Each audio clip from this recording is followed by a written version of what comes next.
پتا ہے؟ اللہ اکبر. لوگ کہتے ہیں سائیکولوجی سائیکولوجی سائیکولوجی. ارے خاک تمہاری سائیکولوجی. اللہ کا ولی جتنا سائیکولوجی جانتا ہے دنیا کا کوئی انسان جان ہی نہیں سکتا. اللہ اکبر. لوگ جو ہے چہرے دیکھ کر کبھی کبھی بدگمان ہوتے ہیں، لیکن ولی چہرہ بھی پڑتا ہے، دل بھی پڑتا ہے. آپ ایک ایک کو بلاتے رہے، سینے پہ ہاتھ رکھ کر کے چیک کرتے رہے. جو مجرم نہیں تھا وہ تو یوں ہی ہٹتا چلا گیا، کیونکہ جو مجرم نہیں ہوگا وہ بے خوف ہوگا. تو جو مجرم نہیں تھا وہ ہٹتا چلا گیا. جب مجرم کی باری آئی تو اس کا دل دھک دھک کرنے لگا. جب دل دھک دھک کرنے لگا سینے پہ ہاتھ رکھ کے آپ نے فرمایا مجرم تو ہی ہے، پیسے واپس کر. جب اس کو ٹارچر کیا گیا تو اس کے پاس پیسے نکلے، 1 درہم کم تھا، باقی سارے پیسے نکلے. تو لوگوں نے پوچھا او بادشاہ اشرف یہ تو بتا کہ آپ نے سینے پہ ہاتھ رکھ کے کیسے پتا کیا کہ اسی کے پاس پیسے کا؟ یہ مجرم تھا، اور جو مجرم ہوتا ہے وہ ڈرتا ہے. تو جب اس کا دل دھک دھک کرنے لگا تو میں جان گیا، جب اس کا دل تیزی کے ساتھ بولنے لگا تو میں جان گیا کہ یہی مجرم ہے. میرے آقا صلی اللہ علیہ وسلم کے دیوانوں، یہ تو بادشاہت کے زمانے کے فیصلے ہیں. اللہ اکبر. اور ان دنوں حضرت مخدوم اشرف جہانگیر سمنانی جب تخت پر جلوہ گر تھے اور خلق خدا کا یوں انصاف کرتے تھے تو اللہ اکبر ان کو باطنی تعلیم دینے کے لیے حضرت سیدنا خضر علیہ السلام تشریف لاتے تھے. حضرت خضر نے آپ کو باطنی طور پر جو ہے وہ تعلیم دی ہے. اور اتنا ہی نہیں، اس لیے کہ اگر کوئی بندہ کسی پیر سے پہلے مرید ہو جاتا ہے تو اس کی تربیت پیر کرتا ہے، اور جو مرید نہیں ہو پاتا تو اس کی تربیت حضرت خضر کرتے ہیں اور حضرت اویس کرنی کرتے ہیں. اسی لیے حضرت مخدوم اشرف اولیاء میں اس ولی کا نام ہے جس کی باطنی تربیت کرنے کا معاملہ حضرت خضر کے ہاتھ میں تھا اور حضرت اویس کرنی کے ہاتھ میں تھا. لوگ کہیں گے یہ کیسے ہو سکتا ہے؟ ہم کہتے ہیں یہ تمہارا چیپٹر ہی نہیں ہے، اس لیے کہ کے کے بچوں کو ڈی ایڈ کا لیکچر نہیں دیا جا سکتا. کے کے بچوں کو آئی ایس کی پڑھائی سوٹ نہیں کر سکتی. اس لیے جو غیر سنی طبقہ ہے وہ کہیں گے کہ اویس کرنی کیسے تربیت کر سکتے ہیں اور خواجہ خضر علیہ السلام کیسے آ سکتے ہیں. ہم کہتے ہیں یہ تمہارا ٹاپک ہی نہیں ہے، یہ تو عوام میں ہم صرف بتا دیتے ہیں، ورنہ حقیقت یہ ہے جب اس راہ میں تم قدم رکھو گے تو تمہیں پتا چلے گا کہ خضر بھی تربیت کرتے ہیں، اویس کرنی بھی تربیت کرتے ہیں، کیونکہ ولی کی روح اللہ اکبر فیضان پہنچاتی ہے. ولی کی نگاہ خود حضرت حاجی امداد اللہ مہاجر مکی رحمت اللہ علیہ لکھتے ہیں، جس کو مولوی اشرف علی تھانوی صاحب نے بھی بیان کیا کہ حضرت حاجی امداد اللہ نے لکھا، مولوی اشرف علی صاحب بھی لکھتے ہیں کہ کچھ ایک علاقے میں کچھ بستی تھی، اس بستی میں ایک ولی رہتا تھا. توجہ فرمائیں، اس کو حضرت امام عبد الوہاب شعرانی نے بھی لکھا. ایک بستی تھی، اس بستی میں ایک ولی رہتا تھا، اور وہ ولی ایک مرتبہ جو ہے وہ اپنے مریدین کو ہر دن کی طرح درس دے رہے تھے. وہ کتا آ کر کے وہاں بیٹھ گیا. کون بیٹھا؟ کتا. کتا آ کر کے بیٹھ گیا. وہ ولیوں کی محفل میں جہاں واعظ و نصیحت ہو رہی تھی، روز ہوتی تھی، اس دن آ کے کتا بیٹھ گیا اور وہ غور سے اللہ والوں کی باتیں سننے لگا. تو حاجی امداد اللہ مہاجر مکی لکھتے ہیں اور امام عبد الوہاب شعرانی لکھتے ہیں، مولوی اشرف علی تھانوی صاحب لکھتے ہیں کہ اس ولی کی چوکھٹ پر واعظ و نصیحت سننے کے لیے کتا ادب سے بیٹھا. اس ولی کو یہ ادا اتنی پسند آ گئی، یہ تینوں کتاب کا نچوڑ عرض کر رہا ہوں، اس ولی کو کتے کی ادا اتنی پسند آ گئی کہ اس ولی نے نظر بھر کر کتے کو دیکھ لیا. تو نظر بھر کر کتے کو دیکھا تو اس دن کے بعد سے اس کتے کی یہ شان ہو گئی کہ محلے کے سارے کتے جمع ہو کر کے آتے اور اس کتے کا چہرہ تکتے. نادان تو ولی کو سمجھتا کیا ہے؟ کتے پر نظر پڑ جائے تو کتے کو کتوں میں محترم بنا دیتا ہے، کتے کو کتوں میں محترم بنا دیتا ہے، اور اگر ولی کی نظر پڑ جائے تو انسان میں انسانوں کو محترم بنا دیتا ہے. لیکن کوئی آ کر ادب سے بیٹھے تو صحیح، جب ادب ہی نہیں معلوم ہے، نہ نبی کا، نہ ولی کا، نہ خدا کا، نہ ماں باپ کا، نہ پڑوسی کا، نہ احباب کا، تو کیا ملے گا؟ جو ملتا ہے ادب سے ملتا ہے۔ تو حضرت مخدوم اشرف کو تربیت دی ہے حضرت خضر علیہ السلام اور خواجہ اویس کرنی نے، اسی لیے تو مرید ہونے سے پہلے ہی ہزاروں کرامتوں کا صدور ہے۔ مرید تو بعد میں ہوئے ہیں، مرید تو بعد میں ہوئے۔ ارے مرید بھی شان سے ہوئے کہ پیر بھی انتظار کرتا تھا، پیر بھی جو ہے وہ شہر کے باہر ایک کوس آ کر کے پالکی پہ بٹھا کے لے جاتا تھا۔ وہ تو الگ عنوان ہے، ابھی بہت دور ہے وہاں پہنچنا، ابھی تو یہ ابتدائی دن ہے۔ جب آپ نے سفر شروع کیا تو امی نے کہا بیٹے تو جا رہا ہے نا، تو جا رہا ہے تو ایسے جا فوج فاٹے کے ساتھ، میں سمجھ لوں گی کہ میرا بیٹا جہاد پر گیا ہے۔ آپ نے کہا ٹھیک ہے۔ فوج تھی، لوگوں کو رخصت کرتے رہے، کچھ بچ گئے، جو قریبی لوگ تھے وہ بچ گئے، تو ان کو لے کر مسجد میں اترتے تھے اور مسجد کے صحن میں اپنی سواری کے جانور باندھتے تھے۔ دو مولوی لوگ، یعنی ایک مولوی وہ ہوتا ہے جو پڑھتا ہے کتاب اور اس کو کسی اللہ والے کی نظر بھی ملتی ہے، یعنی کسی پیر کا فیضان بھی ملتا ہے، تو وہ نہیں بگڑتا مولوی، وہ مولانا روم بن جاتا ہے، وہ امام احمد رضا بن جاتا ہے، وہ حضرت شیخ سعدی شیرازی بن جاتا ہے نا۔ اور جن مولویوں کو صرف کتابی پڑھنا ملتی ہے، کسی کا فیضان نظر نہیں ملتا، تو ابو الفضل بن جاتا ہے، فیضی بن جاتا ہے نا۔ اور اسی طریقے سے جو بگڑے ہوئے لوگ ہیں تو پھر وہ نبی کی توہین کرتا ہے، ولی کی توہین کرتا ہے، یہ سب ہوتا ہے۔ ایک ہے علم اور ایک ہے فیضان علم۔ علم کتاب سے ملتا ہے اور فیضان علم ادب سے ملتا ہے، اللہ والوں کی تعظیم سے، ادب سے ملتا ہے، ان کی غلامی سے ملتا ہے۔ کسی نے کہا نا اگر کچھ مرتبہ چاہے تو خدمت کر فقیروں کی۔ بات طویل ہو رہی، ٹائم بھی ختم ہو رہا ہے، میں اپنی گفتگو جلدی سے سمیٹ لوں اور آگے بڑھ جاؤں۔ تو کبھی کبھی بیچارے دو چار ورق پڑھ لیتے ہیں اور پھر سوچتے ہیں کہ یہی کل کائنات ہے، لیکن ان کو نہیں معلوم یہ حروف کے سوا بھی اس کے اندر کوئی راز ہے، اور اس کے لیے کسی اللہ والے کی چوکھٹ چاہیے، کسی ولی کا آستانہ۔ مولانا روم جیسی شخصیت کہتی ہے مولوی ہرگز مشہود، مولائے روم پوری زندگی الہیات کا فلسفہ پڑھاتے پڑھاتے زندگی گزر گئی، لیکن کہتے ہیں جب شمس تبریز کا دامن ملا تب پتا چلا کہ خدا کی شان کیا ہے۔ اور خود اعلیٰ حضرت امام احمد رضا نے بھی لکھا، اے رضا یہ کرم ہے احمد پاک کا، ورنہ تم کیا سمجھتے خدا کون ہے۔ خدا کی معرفت اللہ والوں کی چوکھٹ سے ملتی، کیونکہ اس کا اعلان ہے وَابْتَغُوا إِلَيْهِ الْوَسِيلَةَ، اللہ تک پہنچنے کے لیے وسیلہ تلاش کرو۔ کچھ لوگ کہتے ہیں اللہ تک پہنچنے کے لیے وسیلے کا مطلب نماز پڑھو، ہم کہتے ہیں شیطان نے کم پڑھی تھی؟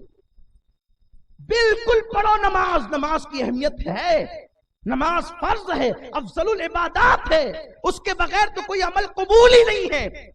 لیکن ہمارا عقیدہ یہ ہے کہ عبادت بھی خدا تک پہنچنے کا وسیلہ ہے، لیکن اس سے مضبوط وسیلہ اللہ والوں کی ذات ہے، کیونکہ عبادت مردود ہے یا مقبول اس کی کوئی گارنٹی نہیں، لیکن اللہ والے مقبول ہی ہے، اس کی گارنٹی موجود ہے۔ تو مقبول وسیلہ لے کر جاؤ گے۔ دیکھو ایک مثال دیتا ہوں، دنیا کی مثال دے کر آخرت کو سمجھانا، یہ اللہ کی بھی سنت ہے، رسول اللہ کی بھی سنت۔ لوگ کہتے ہیں دنیا سے نہ ملاؤ، ہم کہتے ہیں اللہ نے مچھر کی مثال دی، مکڑی کے جالے کی مثال دی، شہد کی مکھی کی مثال دی، مثالیں دینا اللہ کی سنت ہے۔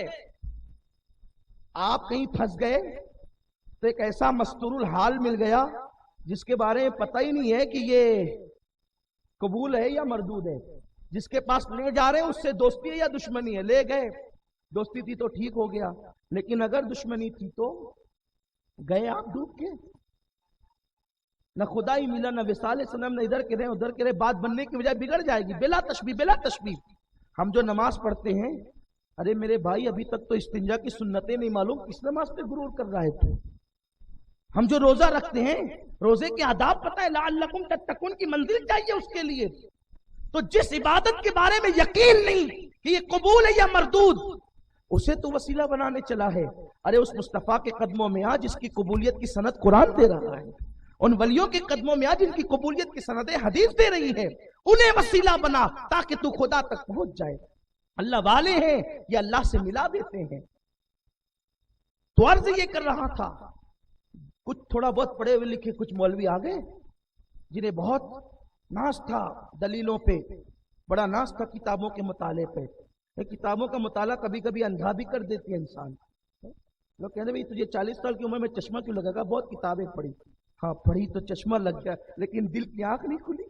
انا للہ و انا الیہ راجعون. استغفر اللہ. کیا حال ہے لوگوں کا. ارے علم تو وہ ہے جو دل روشن کرے. چشمہ لگے نہ لگے، میں چشمے والوں کی مذاق نہیں اڑا رہا ہوں، آپ برا نہیں مانے میری بات.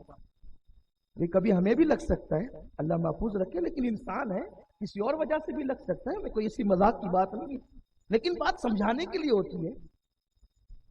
بات سمجھنے دل روشن کرتا ہے نا. علم دل روشن کرتا ہے. علم وہ ہے، قرآن کہتا ہے جہاں علم والا سویا ہو وہاں مچھلیاں بھی زندہ ہو کے تیرنے لگتی ہے. علم وہ ہے جو تخت بلقیس کو لا کر حاضر کرتا ہے. ایک طویل داستان ہے، لیکن جن کو اپنے علم پہ ناز فیضان علم نہیں، وہاں ڈوبنا ہی ڈوبنا ہے.